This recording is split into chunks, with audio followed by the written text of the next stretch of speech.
A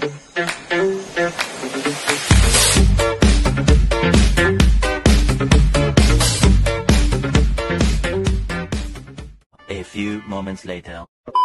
Saya Rishananda Amir dengan NIM 1057511011322. Definisi BPHTB berdasarkan pasal 1 angka 41 Undang-Undang Nomor 28 Tahun 2009 tentang pajak daerah dan retribusi daerah.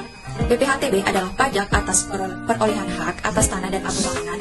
Perolehan hak atas tanah dan atau bangunan adalah perbuatan atau peristiwa hukum yang mengakibatkannya diperolehnya hak atas tanah dan atau bangunan oleh orang pribadi atau badan.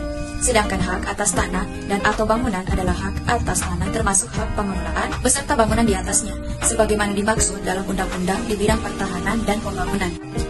Selanjutnya ada objek, subjek, dan tarif BPHTB. Berdasarkan pasal 85 Undang-Undang Nomor 28 Tahun 2009, objek pajak biaya perolehan hak atas tanah dan bangunan adalah perolehan tanah dan atau bangunan.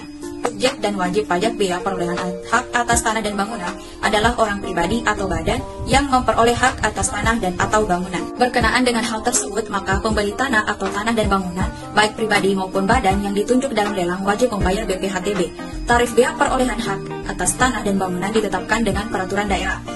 Nomor SIWA dengan NIM 10575110082. Oke, baik, saya akan melanjutkan presentasi dari rekan saya.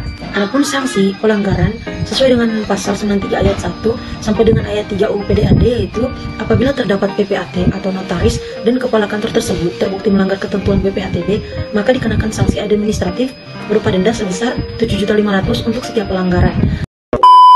Hai guys, perkenalkan nama saya Widya Putriansa dengan NIM 1057511001022. Baiklah, saya akan melanjutkan pembahasan dari pemateri kedua mengenai peranan BPHTB dalam pertumbuhan pendapatan asli daerah. Kalian pasti bertanya-tanya, apa sih peranan BPHTB dalam pertumbuhan PAD? Nah, berikut beberapa peran BPHTB dalam pertumbuhan pendapatan asli daerah. Yang pertama yaitu menjadi sumber pendapatan utama pemerintah daerah. BPHTB merupakan salah satu sumber pendapatan utama pemerintah daerah. Dan yang kedua yaitu meningkatkan kemampuan pemerintah daerah dalam membiayai pembangunan.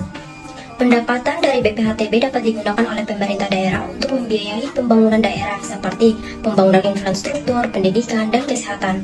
Nah, yang ketiga yaitu meningkatkan kesejahteraan masyarakat. Pembangunan daerah yang dilakukan oleh pemerintah daerah dapat meningkatkan kesejahteraan masyarakat.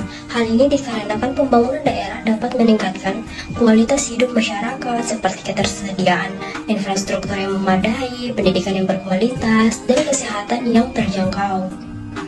Nah, yang terakhir yaitu meningkatkan akuntabilitas pemerintah daerah.